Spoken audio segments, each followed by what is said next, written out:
Hello everyone, this is Ninja Girl Sakura here, back with another Sailor Moon Crystal review for you guys.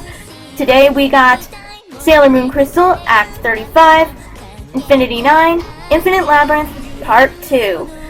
Quite an eventful episode this one was. It starts off, obviously, where the previous episode left off, with Mistress 9 swallowing the silver crystal, but what she decides to do with it is give its power to Pharaoh 90, which pleases him greatly, and he feels like he's never felt such a great power before. And yeah, from within, Hotaru is kind of horrified and tries to beg for it not to give more power, but of course it's all in vain, and there's really nothing she can do. Her soul is still trapped within inside of Mistress 9, so in a way she's powerless at the moment. We then see Chibiusa's body glowing. Mamoru notices, because I guess being now that that Chibiusa is inside of Mistress 9 along with Hotaru now, I guess that's how the glowing effect is working, because her silver crystal from within Mistress 9 is giving power to Pharaoh 90, whatever. But yes. We then see Chibiusa's soul in the void kind of, and she finds her silver crystal, and she says, "Wow, I felt so lost without this. I'm so glad I found it. I better never lose it again." And then we see Hotaru's soul, because again, they are in the same body. So yeah, I'm guessing that's how this all works, because Mistress 9 swallowed her silver crystal, and her soul, I guess that's how they're both existing kind of within her at the same time, sort of. But yes. Hotaru's soul tells her, yes, this is basically your heart. Your body is one with it. Don't lose it again. And then Chibiusa's soul, so to speak, starts becoming sleepy, and she thinks who's talking to her is her mother. Which, by the way, we do see Neo Queen Serenity in that brief moment, and she, again, has blonde hair, which I don't mind. She was drawn a little wonky, though. So, yeah. But, other than that, it was cool to see her again. But, it's obviously Hotaru talking to her, and she basically promises that she will protect her soul and the silver crystal from the Death Busters, who have them both right now, basically. And they did change a little something from this scene in the manga. Well, I guess not the scene, but just the design of Chibiusa and Hotaru's souls. In the manga, they were depicted as their souls more so being naked, because pure souls, I guess. But in Crystal, they have these white dresses on, which I kind of prefer, because of course white is the color of purity, and yeah. But you know what I mean. That was a slight change.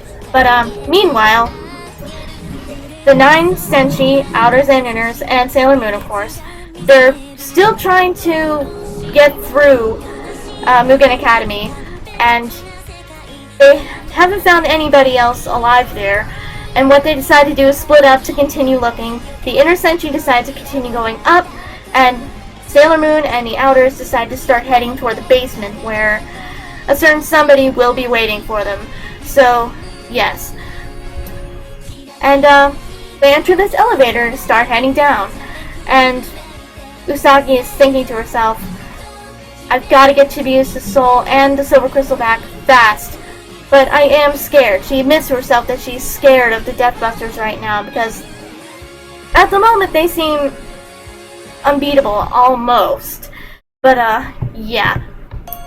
But the Outer Senshi then kind of realizes she's a little lost and lonely without everybody around her, with Mamoru not there and the 4 Inners off going on the upper floors and everything.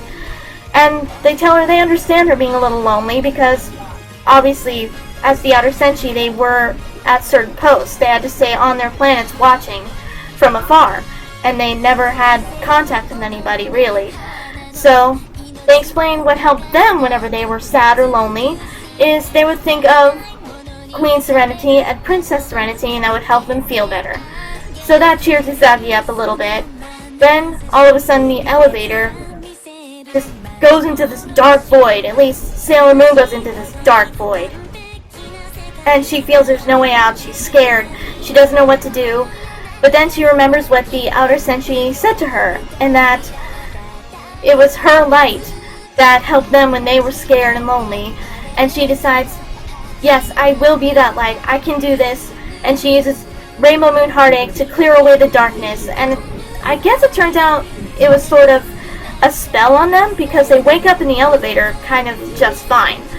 But yes, they then eventually do make it down to the laboratory where Professor Tomoe is waiting for them. And yeah, we also did see a flashback earlier in the episode, by the way, where we see him meet Pharaoh 90 along with Kaola Knight and everything.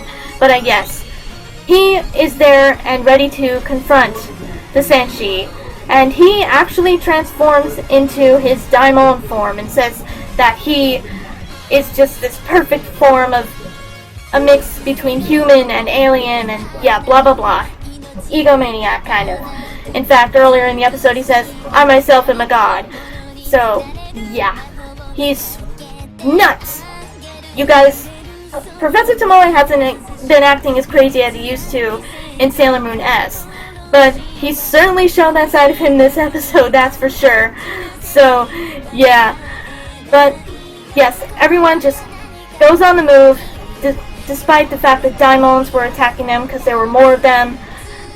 And yeah, everybody uses their attacks. Pluto uses Chronos Typhoon, Submarine Reflection is used by Neptune, Space Orb Blaster is used by Uranus, and yeah. Basically, of course, Usagi has to deliver the final blow by using Rainbow Moon Heartache again, and she has no choice but to kill Professor Tomoe. And Hotaru knows it, she feels it, and she says goodbye. Because basically her father is no longer her father. And yeah, Usagi didn't want to, but she was left with no other choice. So, yeah. And that's pretty much where the episode ends. Like I said, eventful episode. Oh wait, no, what am I saying? At the end, actually, after Tomoe's defeat, the building starts to collapse. And then Usagi starts remembering, oh no, the inner senshi are still up there, and they haven't gone to them yet. Pluto manages to get her side of the team out of there. So, yeah, but we then see the inner senshi, they are basically dead right now. And to signify it, the power of Super Sailor Moon fades away. So, and Usagi mentions, the connection of our hearts has now been cut off. So she knows something bad has happened. She doesn't know that they're dead. They may not be, but I think that is what happens. I don't know. We shall see. But that is where the episode ends. But yes, quite an eventful episode. I enjoyed it. The animation did seem pretty decent, except for the one shot I noticed of Neo Queen Serenity and Chibiusa. But other than that, I think it was alright. I did not notice anything else that bad or anything, so yeah, Hotaru looked good in all her shots, the way she was drawn and everything, so yeah. And next act, I'm not sure, but from the way the preview looked, we might be getting Sailor Saturn. It looked like Hotaru might be awakening as Saturn, I don't know. But in the preview we saw a purple aura glowing around her, so she might. I'm not sure, I can't remember which act that happens in the manga. But yeah, I'm gonna be looking very forward to that if that's what happens next episode. But yes, I think that will do it for my review. I hope you enjoyed it. And yeah, next act, let's hope for Sailor Saturn and maybe a transformation for her. We'll see. I know we haven't had one for Pluto yet either, but I hate to say it, I don't think we're going to get one because they stay transformed, I believe, because it's following the manga for the entire rest of the whole thing, so, but we'll see. But, yes, again, that will do it for my review. I hope you enjoyed, and go watch this episode for yourself if you haven't yet. It's pretty darn good, and a lot happens, a lot of interesting stuff. So, yeah. But, until next Monday, I will see you guys later.